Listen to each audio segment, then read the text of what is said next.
क्या आपने कभी सोचा है, जब किसी व्यक्ति की मृत्यु होती है तो उसके शरीर को बांधकर क्यों ले जाया जाता है? क्यों शव के हाथ, पैर और ठोड़ी तक कपड़े से बांध दी जाती है?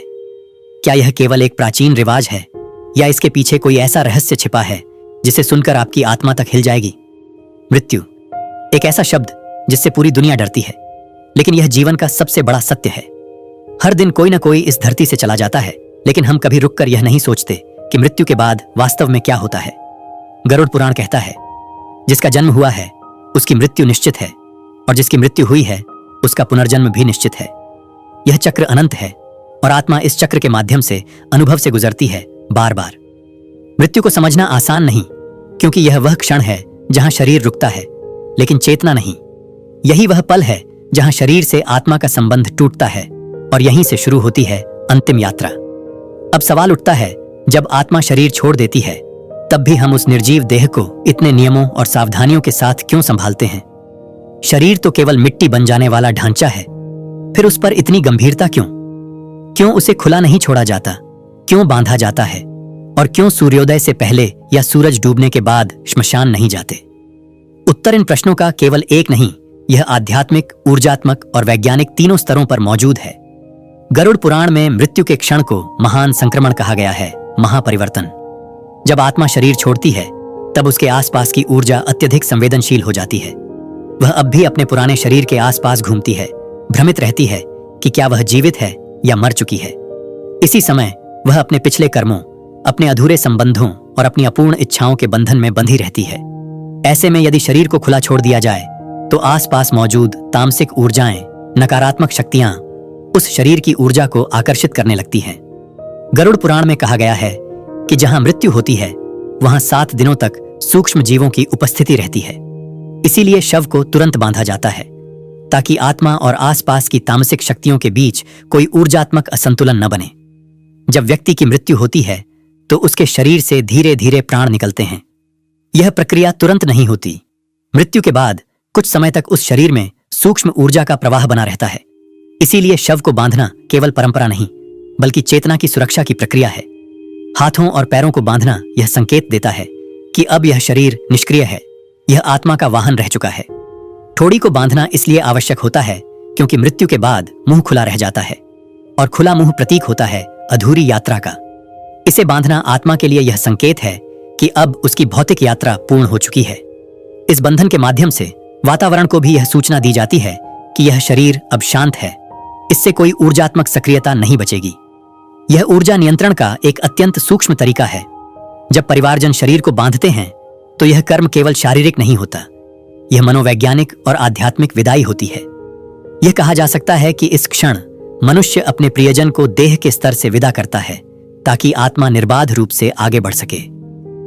श्मशान की परंपराओं में बांधने की क्रिया हमेशा मौन और श्रद्धा के साथ की जाती है, क्योंकि यह क्षण केवल मृत्यु का नहीं बल्कि संक्रमण का होता है। एक ऐसी स्थिति जहां मनुष्य और ईश्वर के बीच की दूरी सबसे कम होती है। मृत्यु में ही जीवन की अंतिम सच्चाई प्रकट होती है कि सब कुछ क्षणभंगुर है, पर चेतना शाश्वत है। जब आत्मा शरीर से अलग होती है तो वह तुरंत दूर नहीं जाती। वह कुछ समय तक अपने आसपास बनी रहती है, जैसे कोई व्यक्ति अपने घर से निकलने से पहले आखिरी बार पीछे मुड़कर देखता है। इस अवस्था में आत्मा पूरी तरह मुक्त नहीं होती। वह अभी भी भावनाओं, संबंधों और अपूर्ण इच्छाओं से बंधी रहती है। गरुड़ पुराण में इस अवस्था को प्रेत अवस्था कहा गया है। इसमें आत्मा भ्रमित रहती है कि वह जीवित है या मर चुकी है। उसका मोह उसे अपने शरीर, अपने परिवार और अपने घर से जोड़कर रखता है। इस स्थिति में शरीर के आसपास का वातावरण अत्यंत संवेदनशील होता है। यदि इस समय कोई असावधानी बरती जाए, जैसे शव को खुले में छोड़ देना या अनियमित समय पर श्मशान ले जाना, तो आसपास की तामसिक शक्तियां यानी भारी नकारात्मक ऊर्जाएं उस सूक्ष्म चेतना को प्रभावित कर सकती हैं। इसीलिए कहा गया है कि सूर्यास्त के बाद या सूर्योदय से पहले शव को नहीं ले जाया जाता, क्योंकि इन दोनों समयों में वातावरण की ऊर्जा में अस्थिरता रहती है। रात का समय विशेष रूप से रजोगुण और तामसिक तरंगों से भरा होता है। जब सूर्य की किरणें नहीं होती तो वातावरण में ठहराव बढ़ जाता है, और इसी ठहराव में वे सूक्ष्म जीव सक्रिय होते हैं जो मृत्यु की ऊर्जा की ओर खींचते हैं। गरुड़ पुराण में उल्लेख है कि रात्रि के अंधकार में प्रेत और पिशाच शक्तियां भटकती हैं और मृत देह की शेष ऊर्जा को आकर्षित करती हैं। इसीलिए हिंदू परंपरा में शव को रात भर घर पर नहीं रखा जाता, बल्कि दिन के समय ही अंतिम संस्कार किया जाता है, ताकि आत्मा बिना किसी बाधा के अपने मार्ग पर आगे बढ़ सके। श्मशान को भी केवल दाह संस्कार की जगह नहीं माना गया है, बल्कि उसे एक ऊर्जात्मक क्षेत्र के रूप में देखा गया है। यहाँ पृथ्वी, अग्नि, जल, वायु और आकाश, पांचों तत्व सबसे अधिक सक्रिय रहते हैं। जब शरीर को अग्नि के हवाले किया जाता है तो केवल देह नहीं जलती, वह ऊर्जा जो शरीर में स्थिर थी अब ब्रह्मांड में विलीन हो जाती है। यही कारण है कि श्मशान के वातावरण में एक अजीब सी गंभीरता और निस्तब्धता होती है। यह निस्तब्धता भय नहीं, बल्कि गहराई का प्रतीक है। वहां जाने वाला व्यक्ति कुछ देर के लिए अपने अस्तित्व से जुड़ जाता है। मृत्यु के बाद शरीर से सूक्ष्म ऊर्जा धीरे धीरे निकलती है। पहले हृदय के पास का कंपन शांत होता है, फिर नाभि और मस्तिष्क से जुड़ी ऊर्जाएं अलग होती हैं। इसे प्राण त्याग कहा जाता है। शरीर के भीतर 7 मुख्य नाड़ियां होती हैं, जिनके माध्यम से प्राण प्रवाहित होते हैं। जब ये नाड़ियां रुकती हैं तो शरीर निष्क्रिय हो जाता है, लेकिन आत्मा तुरंत बाहर नहीं जाती। इसीलिए कहा गया है कि मृत्यु के बाद 3 घंटे तक शरीर को हिलाना नहीं चाहिए, क्योंकि उस समय आत्मा अभी भी अपने देह के निकट होती है। जब परिवारजन शव को बांधते हैं तो यह बांधना केवल एक रस्म नहीं होता, यह आत्मा को संकेत देने की प्रक्रिया होती है कि अब उसकी यात्रा शुरू हो चुकी है। यह बंधन केवल कपड़े का नहीं, बल्कि ऊर्जा का होता है। जब बांधने की क्रिया श्रद्धा से की जाती है तो आत्मा में एक शांति का भाव उत्पन्न होता है। उसे यह अनुभव होता है कि उसके प्रियजन उसकी विदाई को सम्मानपूर्वक संपन्न कर रहे हैं। यही कारण है कि परंपराओं में कहा गया है कि मृत्यु के समय रोना या चिल्लाना नहीं चाहिए, क्योंकि वह कंपन आत्मा को अस्थिर कर देता है। उसकी यात्रा को शांत और प्रकाशमय रखने के लिए वातावरण में मौन और मंत्रों की तरंगें बनाए रखना आवश्यक होता है। मंत्रों का कंपन श्मशान की ऊर्जा को संतुलित करता है। जब राम नाम सत्य है या ओम नमः शिवाय जैसे मंत्र उच्चारित किए जाते हैं तो उनका उद्देश्य केवल श्रद्धा प्रकट करना नहीं, बल्कि सूक्ष्म चेतना को प्रकाश की दिशा देना होता है। राम शब्द में अग्नि तत्व और शिव शब्द में आकाश तत्व सक्रिय होता है, और इन दोनों का संगम ही मुक्ति का मार्ग बनाता है। यही कारण है कि श्मशान में मंत्र और अग्नि दोनों को साथ रखा गया है। श्मशान की भूमि पर कदम रखने वाला हर व्यक्ति अनजाने में मृत्यु की ऊर्जा से जुड़ता है। इसलिए वहां से लौटने के बाद स्नान करना, तुलसी या गंगा जल का स्पर्श लेना आवश्यक माना गया है। यह शुद्धि केवल शरीर की नहीं, बल्कि चेतना की भी होती है। मृत्यु के आसपास की ऊर्जा इतनी प्रबल होती है कि संवेदनशील मनुष्य तक उसकी तरंगे महसूस कर सकता है। यही कारण है कि कहा गया, श्मशान वह स्थान है जहां संसार और परलोक के बीच की दीवार सबसे पतली होती है। अब आत्मा की यात्रा यहीं से आगे बढ़ती है। देह पूरी तरह शांत हो चुकी है, अग्नि की तैयारी है और वातावरण उस सूक्ष्म परिवर्तन की गवाही दे रहा है। यह वही क्षण है जहां आत्मा प्रस्थान करती है, ब्रह्मांड की ओर, अपने कर्मों की ओर, अपने अगले अनुभव की ओर। जब शव को बांस की अर्थी पर रखा जाता है तो यह केवल शरीर को ले जाने का साधन नहीं होता, यह चेतना की अंतिम विदाई का प्रतीक होता है। बांस एक जीवित तत्व है जो धरती से जुड़ा है, और उसका प्रयोग इसलिए किया जाता है ताकि पृथ्वी का तत्व शरीर की अंतिम यात्रा तक साथ रहे। 4 लोग जब अर्थी को कंधा देते हैं तो वे केवल भार नहीं उठाते, वे एक प्राचीन दायित्व निभा रहे होते हैं, आत्मा को उसके लोक तक पहुंचाने का। राम नाम सत्य है कि गूंज केवल एक नारा नहीं, बल्कि ऊर्जा की ध्वनि है। यह मंत्र वातावरण की तामसिकता को काटता है और आत्मा को दिशा देता है। हर बार जब यह शब्द दोहराया जाता है तो उसका कंपन आत्मा के आसपास एक सुरक्षात्मक परत बनाता है। मृत्यु के बाद आत्मा अत्यंत संवेदनशील होती है। वह हर शब्द, हर भावना और हर ध्वनि को महसूस करती है। इसलिए इस मंत्र का कंपन उसके भीतर के भय को शांत करता है और उसे आगे बढ़ने का साहस देता है। श्मशान की ओर बढ़ती अर्थी के साथ वातावरण की ऊर्जा भी बदलने लगती है। गरुड़ पुराण में कहा गया है कि जब किसी व्यक्ति की मृत्यु होती है तो उसके घर और शरीर के आसपास 7 प्रकार की सूक्ष्म ऊर्जाएं सक्रिय हो जाती हैं। ये ऊर्जाएं आत्मा के प्रस्थान की प्रक्रिया में मदद करती हैं। रास्ते में जल छिड़कना, अग्नि का दीपक जलाए रखना या गायत्री मंत्र का जप करना, यह सब आत्मा की तरंग को स्थिर करने के लिए किया जाता है। श्मशान तक पहुंचते पहुंचते आत्मा धीरे धीरे यह स्वीकार करने लगती है कि उसकी देह अब नहीं रही, वह अब एक स्वतंत्र ऊर्जा बन चुकी है। श्मशान का वातावरण अपने आप में अद्भुत होता है। वहां की हवा में धरती और अग्नि दोनों के तत्व मिलते हैं। एक तरफ देह का अंतिम संस्कार हो रहा होता है और दूसरी ओर ब्रह्मांड की नई ऊर्जा का संचार। यही कारण है कि श्मशान को संयोग स्थल कहा गया है, जहां जीवन और मृत्यु एक ही धरातल पर मिलते हैं। इस स्थान पर हर तत्व अपना योगदान देता है। अग्नि देह को मुक्त करती है, जल राख को बहाता है वायु प्राणों को विलीन करती है और आकाश आत्मा के मार्ग को खोल देता है। जब शरीर को अग्नि को सौंपा जाता है तो यह केवल जलाई जाने की प्रक्रिया नहीं है, यह आत्मा की अंतिम परत का विसर्जन है। गरुड़ पुराण में लिखा गया है कि जब अग्नि देह को स्पर्श करती है तो आत्मा के चारों ओर का सूक्ष्म शरीर धीरे धीरे हल्का होने लगता है। यह वही क्षण है जब आत्मा के भीतर का मोह कम होने लगता है। जैसे जैसे अग्नि की लपटें बढ़ती हैं, वैसे वैसे आत्मा अपने पुराने स्वरूप से मुक्त होती जाती है। इसीलिए इसे दाह संस्कार कहा गया है, केवल जलाना नहीं बल्कि शुद्ध करना। इस क्षण को देखने वाला हर व्यक्ति भीतर से कुछ महसूस करता है, एक शून्य, एक सन्नाटा, जैसे जीवन की सारी आवाजें एक पल को ठहर गई हों। यह वही क्षण है जब आत्मा का कंपन श्मशान की हवा में फैल जाता है।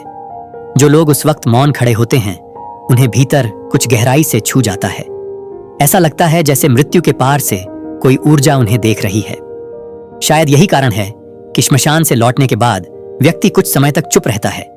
वह शब्दों से नहीं, अनुभूति से भरा होता है। गरुड़ पुराण बताता है कि जब शरीर अग्नि में पूरी तरह समर्पित हो जाता है, तब आत्मा अपने कर्मों के अनुसार दिशा ग्रहण करती है। जिसने जीवन में दया, करुणा और सत्य के साथ कर्म किए, उसकी आत्मा ऊपर की ओर उठती है, प्रकाश की ओर। और जिसने छल, हिंसा या लोभ से जीवन जिया, उसकी चेतना नीचे की ओर खींचने लगती है। यह कोई दंड नहीं है, यह केवल ऊर्जा का नियम है। जो कंपन जैसा होगा वही आकर्षण वैसा होगा। जैसे हल्की वस्तु हवा में ऊपर जाती है और भारी नीचे गिरती है, वैसे ही शुद्ध आत्मा ऊपर उठती है और भारी कर्मों से बंधी आत्मा नीचे अटक जाती है। श्मशान में अग्नि की लपटें केवल शरीर को नहीं जलाती, वे आत्मा और भौतिक जगत के बीच की अंतिम डोर को भी तोड़ देती हैं।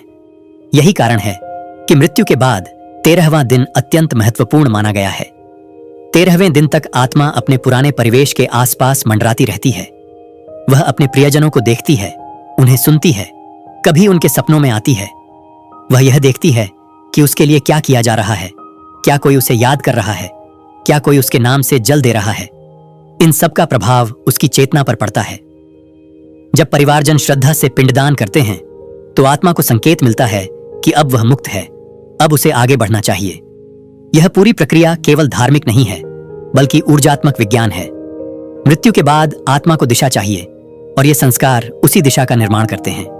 यही कारण है कि कहा गया, मृत्यु से बड़ा कोई गुरु नहीं। जो श्मशान की अग्नि को समझ लेता है वह जीवन का अर्थ जान लेता है। अब अग्नि शांत हो चुकी है, राख हवा में विलीन हो रही है और आत्मा अपने अगले पड़ाव की ओर बढ़ चुकी है। पर यह यात्रा यहीं खत्म नहीं होती। यह तो उस महान मार्ग का पहला द्वार है जहां आत्मा अपने कर्मों, अपने अनुभवों और अपने सत्य का सामना करने वाली है। गरुड़ पुराण में इस मार्ग को सूत मार्ग कहा गया है, एक ऐसा रास्ता जो अदृश्य है लेकिन हर आत्मा को उसी से होकर गुजरना पड़ता है। यह मार्ग केवल भौतिक दूरी नहीं बल्कि चेतना की गहराई का विस्तार है। मृत्यु के बाद आत्मा पहले अपने कर्मों की प्रतिध्वनि सुनती है। यह किसी दंड की प्रक्रिया नहीं बल्कि आत्मा के लिए स्वयं का सामना करने का क्षण होता है। हर कर्म, हर भावना, हर विचार एक एक कर उसके सामने प्रकट होते हैं। वह देखती है कि उसके किसी शब्द ने किसे चोट पहुंचाई, किसी कार्य से किसे सहारा मिला, कहां उसने किसी की सहायता की और कहां किसी को पीड़ा दी। यह क्षण आत्मा के लिए दर्पण की तरह होता है और यह दर्पण इतना सच्चा होता है कि वहां कुछ भी छुपाया नहीं जा सकता। गरुड़ पुराण में लिखा है कि आत्मा अपने कर्मों के इस अनुभव को चित्रगुप्त दर्शन के रूप में देखती है। चित्रगुप्त कोई व्यक्ति नहीं बल्कि चेतना का वह भाग है जो हर कर्म को ऊर्जा के रूप में दर्ज करता है। यह ऊर्जा आत्मा के भीतर ही संग्रहित होती है और मृत्यु के बाद उसे ही दृश्य रूप में दिखाया जाता है। जब आत्मा अपने कर्मों को देखती है तो उसे एहसास होता है कि उसने जो भी किया वह किसी और के लिए नहीं बल्कि स्वयं के विकास के लिए था। यहां से उसकी यात्रा का वास्तविक अर्थ खुलने लगता है। यमलोक का वर्णन गरुड़ पुराण में अत्यंत सूक्ष्मता से किया गया है। यह कोई भयानक स्थान नहीं जैसा लोग मानते हैं, बल्कि वह चेतन क्षेत्र है जहां आत्मा अपने कार्यों के परिणामों का अनुभव करती है। यहां न्याय नहीं, संतुलन होता है। जिसने अपने जीवन में असंतुलन फैलाया उसे वही संतुलन पुनः सिखाया जाता है। जिसने दूसरों को भय दिया उसे वही भय महसूस कराया जाता है ताकि वह समझ सके कि चेतना कैसे काम करती है। यह प्रक्रिया सज्जा नहीं है, यह शिक्षा है, आत्मा की परिपक्वता का पाठ। इस दौरान आत्मा को अपने कर्मों का भार महसूस होता है। लोभ, हिंसा, छल और अहंकार, ये सब उसके चारों ओर घने बादलों की तरह जमा हो जाते हैं। और जो आत्मा अपने कर्मों से निर्मल रही है उसके चारों ओर प्रकाश फैल जाता है। यही प्रकाश उसे ऊपर की ओर खींचता है और यही अंधकार उसे नीचे की ओर रोकता है। जो आत्मा इस स्थिति को समझ लेती है वह अपने कर्मों को स्वीकार कर आगे बढ़ जाती है, लेकिन जो आत्मा अपने कर्मों को नकारती है वह उसी भ्रम में अटक जाती है, बार बार वही अनुभव दोहराती रहती है जब तक समझ न आ जाए। यमलोक में आत्मा अकेली नहीं होती, वहां सूक्ष्म दूत, जिन्हें यमदूत कहा गया है, मार्गदर्शन करते हैं। वे किसी को दंड देने नहीं बल्कि दिशा दिखाने आते हैं।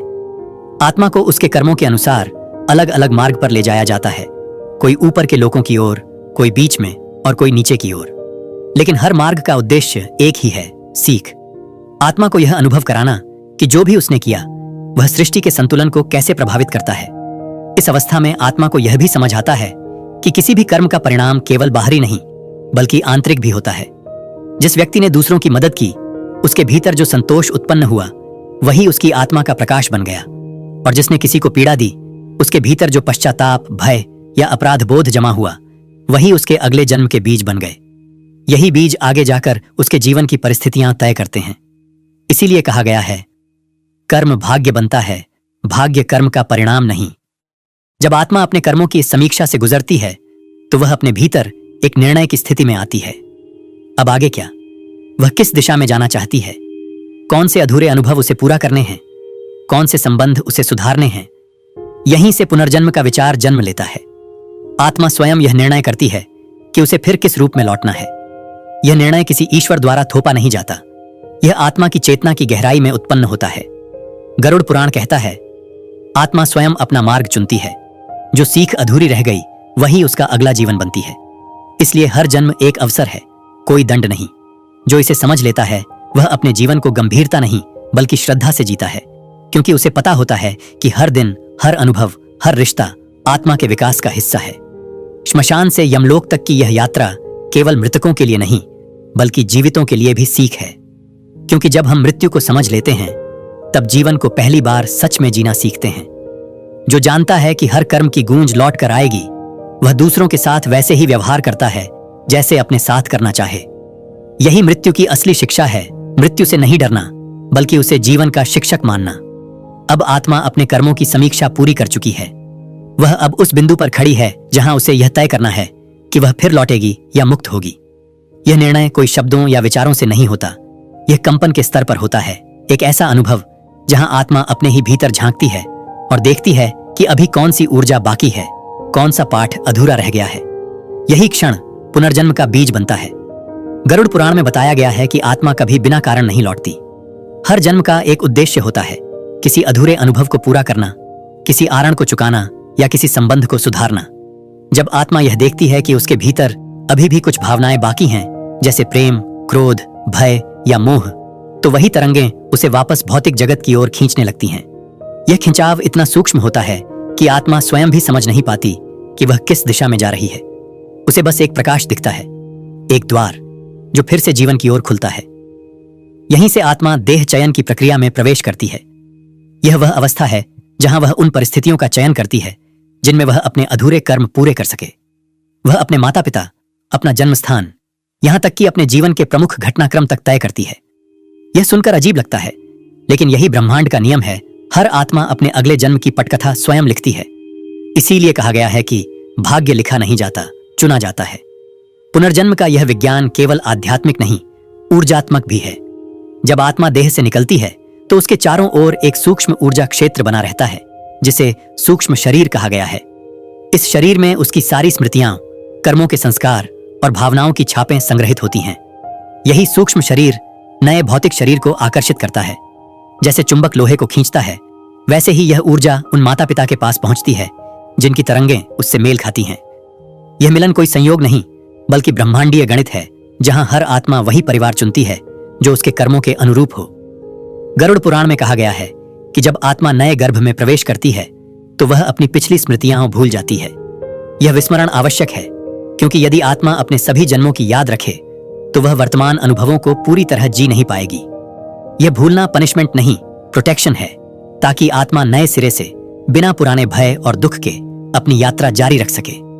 परंतु उसके संस्कार यानी प्रतिक्रियाएं, आदतें और झुकाव उसी स्मृति से बनते हैं। यही कारण है कि कोई बच्चा जन्म से ही कुछ चीजों से आकर्षित होता है, कुछ से डरता है और कुछ में असाधारण कुशलता दिखाता है। यह सब उसके पिछले जन्मों की ऊर्जा के निशान हैं। कुछ आत्माएं ऐसे भी निर्णय लेती हैं कि वे लौटेंगी नहीं। ये वे आत्माएं होती हैं जिन्होंने सभी आवश्यक अनुभव पूरे कर लिए होते हैं।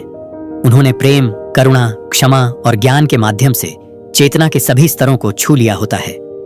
ऐसी आत्माएं मोक्ष लोक की ओर बढ़ जाती है, जहां वे पूर्ण शांति में विलीन हो जाती हैं। यह कोई स्वर्ग जैसा स्थान नहीं, बल्कि अस्तित्व की वह अवस्था है जहां आत्मा ब्रह्म में मिल जाती है, जैसे नदी सागर में। वहां कोई इच्छा नहीं बचती, न कर्म, न भय, न पहचान, केवल एक शुद्ध उपस्थिति, एक अनंत साक्षी भाव। लेकिन अधिकतर आत्माएं अब भी सीखने के मार्ग पर होती हैं। वे लौटती हैं, कभी प्रेम के कारण, कभी अधूरे वादों के कारण, कभी उन आत्माओं के लिए जिनसे उनके संबंध अब भी कार्मिक धागों में बंधे हैं। इसी कारण कुछ रिश्ते इतने गहरे और अनकहे होते हैं। कभी किसी अजनबी को देखकर भी लगता है यह व्यक्ति जाना पहचाना है। यह अनुभव सिर्फ भावनात्मक नहीं, बल्कि ऊर्जात्मक होता है। आत्माएं अक्सर एक दूसरे के आसपास बार बार जन्म लेती हैं, जब तक वे अपने बीच की ऊर्जा को संतुलित न कर लें। यही कारण है कि कहा गया, रिश्ते जन्म से नहीं, कर्म से बनते हैं। हर संबंध एक ऊर्जात्मक लेन देन है। कोई हमें सिखाने आता है, कोई हमारा कर्ज उतारने, कोई हमें जगाने, और कोई केवल इतना दिखाने कि हम कौन हैं। जब यह संतुलन प्राप्त हो जाता है तो वह कार्मिक बंधन टूट जाता है। उस आत्मा को अब उस व्यक्ति या परिस्थिति के पास लौटने की आवश्यकता नहीं रहती। यही मुक्त कर्म कहलाता है, जहां अनुभव पूरा हो चुका होता है। पुनर्जन्म के विज्ञान में यह भी कहा गया है कि आत्मा केवल मनुष्य के रूप में ही नहीं लौटती, उसके कर्मों और चेतना के स्तर के अनुसार उसका रूप बदलता है। जिसने जीवन को हिंसा और द्वेष में बिताया, उसकी आत्मा निम्न लोकों की ओर जाती है, जहां उसे उन्हीं अनुभवों से गुजरना पड़ता है जिन्हें उसने दूसरों को दिए थे। और जिसने करुणा, प्रेम और सत्य का मार्ग चुना, वह उच्च लोकों में प्रवेश करती है, जहां उसे अगले अनुभव के लिए तैयार किया जाता है। हर जन्म एक सीढ़ी है, कुछ ऊपर की ओर ले जाती है, कुछ नीचे की ओर, लेकिन मंजिल एक ही है, शुद्धता, संतुलन और एकता। इस प्रकार पुनर्जन्म न कोई सज्जा है, न कोई पुरस्कार, यह सीखने की प्रक्रिया है। मृत्यु से जन्म तक का यह चक्र एक विद्यालय की तरह है। हर जन्म एक कक्षा है, हर अनुभव एक पाठ और हर कर्म एक परीक्षा। जो व्यक्ति इसे समझ लेता है, वह जीवन को शिकायत नहीं, श्रद्धा से देखता है। वह जानता है कि हर कठिनाई, हर सफलता, हर मिलन और हर बिछोह आत्मा के विकास का एक चरण है। जब आत्मा यह सब समझ लेती है तो उसमें एक गहरी शांति उतरती है। उसे एहसास होता है कि अब कुछ भी खोने या पाने की आवश्यकता नहीं। वह जानती है कि सब कुछ उसी के भीतर है, और यही ज्ञान उसे मोक्ष की ओर ले जाता है। मृत्यु से जन्म तक का यह रहस्यमय चक्र फिर उसी साक्षी भाव में विलीन हो जाता है जहां से यह शुरू हुआ था। न कोई अंत, न कोई शुरुआत, केवल चेतना की अनंत धारा। अब आत्मा ने अपना निर्णय ले लिया है। वह या तो विश्राम में जा चुकी है या नए जीवन की ओर बढ़ रही है। लेकिन उसके पीछे जो प्रश्न रह जाता है वह केवल एक है, हम जो अब भी जीवित हैं, हम मृत्यु को क्या समझते हैं? क्या भय के रूप में या गुरु के रूप में? मृत्यु को देखने का हमारा दृष्टिकोण ही जीवन की गहराई तय करता है। क्योंकि जो व्यक्ति मृत्यु से डरता है वह कभी सच में जी नहीं पाता। उसका हर निर्णय, हर भावना उस डर की छाया में कैद रहती है। जबकि जो मृत्यु को स्वीकार कर लेता है, उसके भीतर जीवन की सच्ची ऊर्जा प्रवाहित होने लगती है। श्मशान को संसार का सबसे पवित्र स्थान इसलिए कहा गया है क्योंकि वहां जीवन और मृत्यु एक दूसरे के आमने सामने खड़े होते हैं। वहां पहुंचकर अहंकार पिघल जाता है, पहचानें झूठी लगने लगती हैं, और मनुष्य पहली बार यह देख पाता है कि वह जो कुछ पकड़कर बैठा है वह एक दिन सब छूट जाने वाला है। श्मशान की राख केवल किसी शरीर की नहीं होती, वह हमें भी हमारी अस्थिरता का आईना दिखाती है। वहां हर धुआं हमें यह याद दिलाता है कि जो कुछ हम जमा कर रहे हैं वह सब इस हवा में एक दिन घुल जाने वाला है। गरुड़ पुराण में कहा गया है, श्मशान वह स्थान है जहां जीव ब्रह्म का साक्षात्कार कर सकता है यदि वह भय से मुक्त हो। क्योंकि जब भय चला जाता है तो मनुष्य का ध्यान बाहर से हटकर भीतर की ओर चला जाता है, और जब दृष्टि भीतर जाती है तो वहां केवल शांति है, केवल अस्तित्व है। मृत्यु को समझने का अर्थ यही है, अपने भीतर उस शाश्वत अस्तित्व को पहचान लेना जो शरीर से परे है। शरीर तो केवल एक वस्त्र है, हर जन्म में नया, हर मृत्यु में उतार दिया जाने वाला।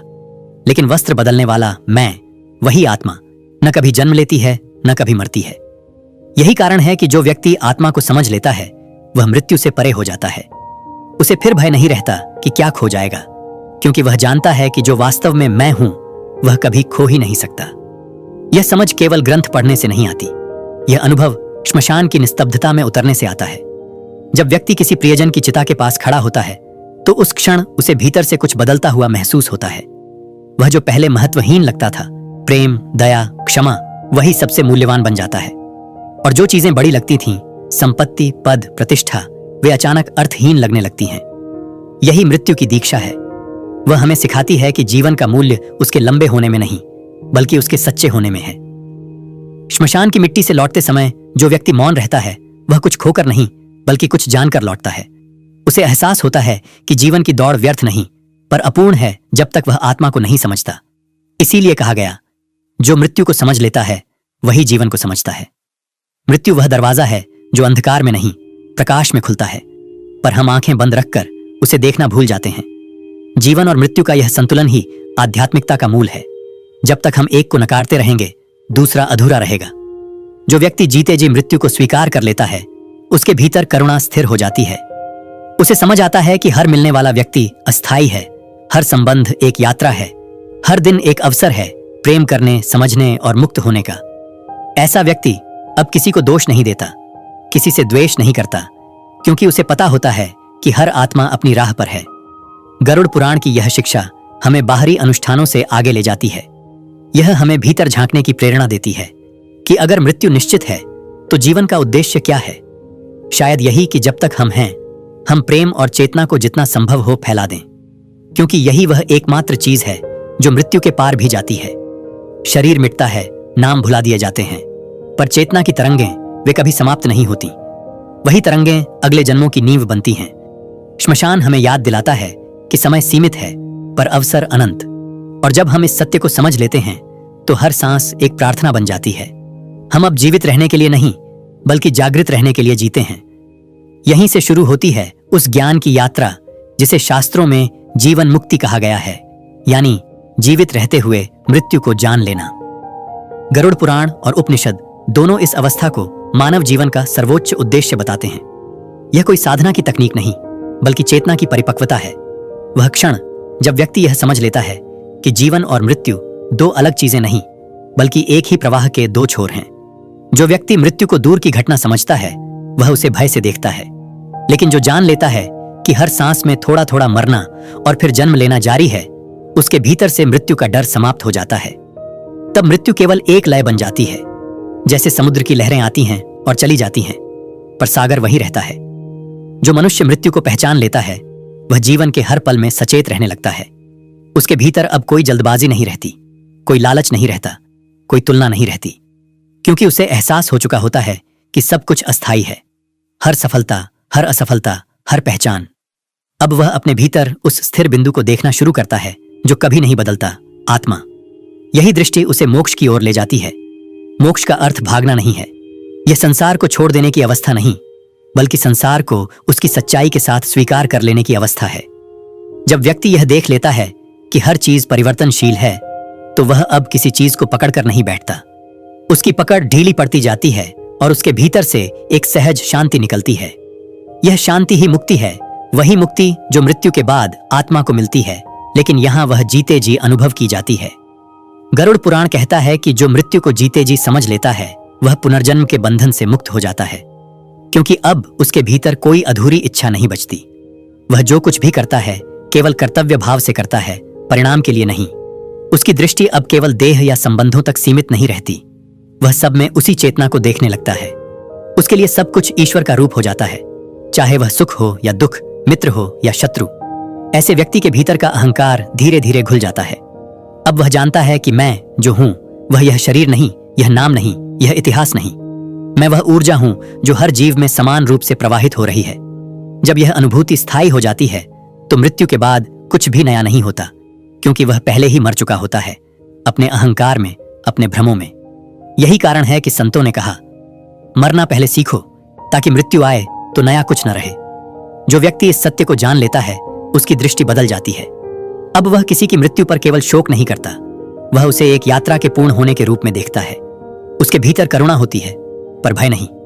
वह जानता है कि आत्मा नष्ट नहीं होती, वह बस दिशा बदलती है। और जब वह स्वयं मरता है, तो उसकी आंखों में भी भय नहीं, बल्कि एक हल्की मुस्कान होती है, जैसे कोई यात्री अपने घर लौट रहा हो। मृत्यु का ज्ञान केवल दर्शन नहीं, साधना है। यह साधना जीवन के हर पहलू में उतरती है। जब हम किसी को प्रेम करते हैं, यह जानते हुए कि वह एक दिन नहीं रहेगा, तो हमारा प्रेम गहरा हो जाता है। जब हम किसी वस्तु का उपयोग करते हैं यह जानते हुए कि वह नश्वर है, तो उसमें भी सम्मान भर जाता है। जब हम स्वयं को देखते हैं यह जानते हुए कि शरीर बदल जाएगा, तो अहंकार पिघल जाता है। मृत्यु हमें हर क्षण सजग करती है, और यही सजगता जीवन की सबसे बड़ी उपलब्धि है। जो व्यक्ति इस अवस्था में पहुंचता है वह संसार में रहकर भी संसार से ऊपर होता है। उसका मन अब बाहर की घटनाओं से नहीं डगमगाता। वह हर चीज को जैसे है वैसे देखता है, बिना निर्णय, बिना शिकायत। यही साक्षी भाव कहलाता है और यही मोक्ष का द्वार है। जो व्यक्ति इस साक्षी भाव में जीता है उसकी मृत्यु केवल शरीर की मृत्यु होती है। उसकी चेतना तो पहले से ही मुक्त होती है। इसलिए गरुड़ पुराण का यह संदेश आज भी उतना ही प्रासंगिक है। मृत्यु से डरना नहीं, उसे समझना सीखो, क्योंकि जो मृत्यु को समझता है वही जीवन का सच्चा विद्यार्थी बनता है। और जो जीवन को सच्चाई से जीता है उसे मृत्यु कभी अलग नहीं करती। वह बस एक नए सूर्योदय की तरह अगले अनुभव में खिल उठता है। लेकिन उस अगले अनुभव की दहलीज पर पहुंचने से पहले आत्मा को उस क्षण से गुजरना पड़ता है जिसे शास्त्रों ने महापरिवर्तन कहा है। वह अदृश्य पल जब शरीर और चेतना का अंतिम संबंध टूटता है। गरुड़ पुराण बताता है कि यह ब्रह्मांड का सबसे सूक्ष्म और सबसे पवित्र क्षण है, जब एक जीवन समाप्त नहीं बल्कि रूपांतरित होता है। मृत्यु की प्रक्रिया धीरे धीरे शुरू होती है। जैसे ही अंतिम श्वास धीमी पड़ती है, शरीर के भीतर की ऊर्जाएं एक एक कर लौटने लगती हैं। पहले पृथ्वी तत्व का बल घटता है, फिर जल तत्व का, फिर अग्नि, वायु और अंततः आकाश का। यह सब 5 से 7 क्षणों में घटता है, लेकिन चेतना के स्तर पर यह अनुभव अनंत सा लगता है।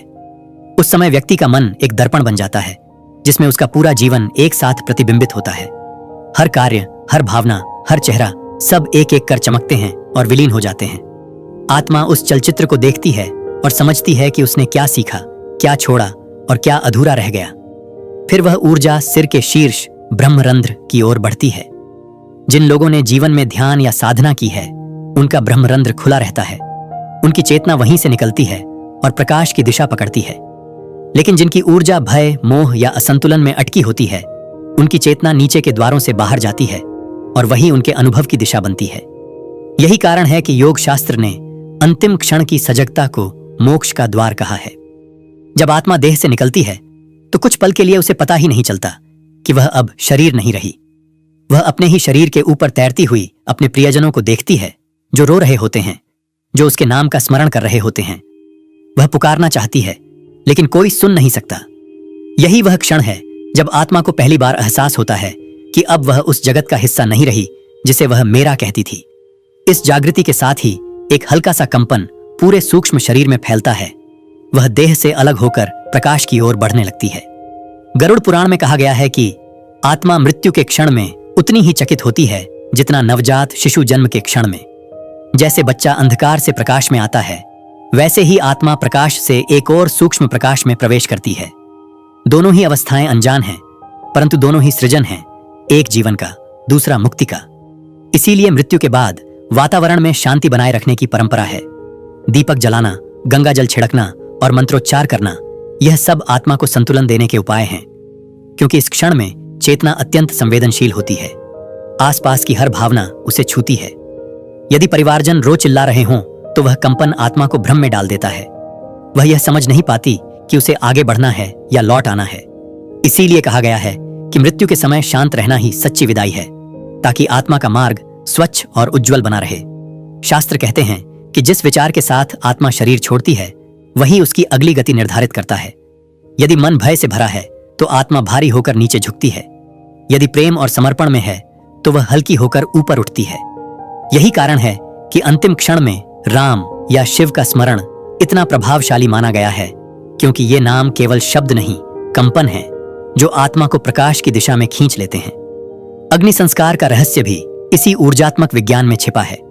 जब शरीर को अग्नि के हवाले किया जाता है तो अग्नि का कंपन आत्मा के चारों ओर बनी शेष भौतिक तरंगों को भस्म कर देता है। इस प्रक्रिया से चेतना को यह संकेत मिलता है कि उसका पृथ्वी लोक का अध्याय पूर्ण हो चुका है।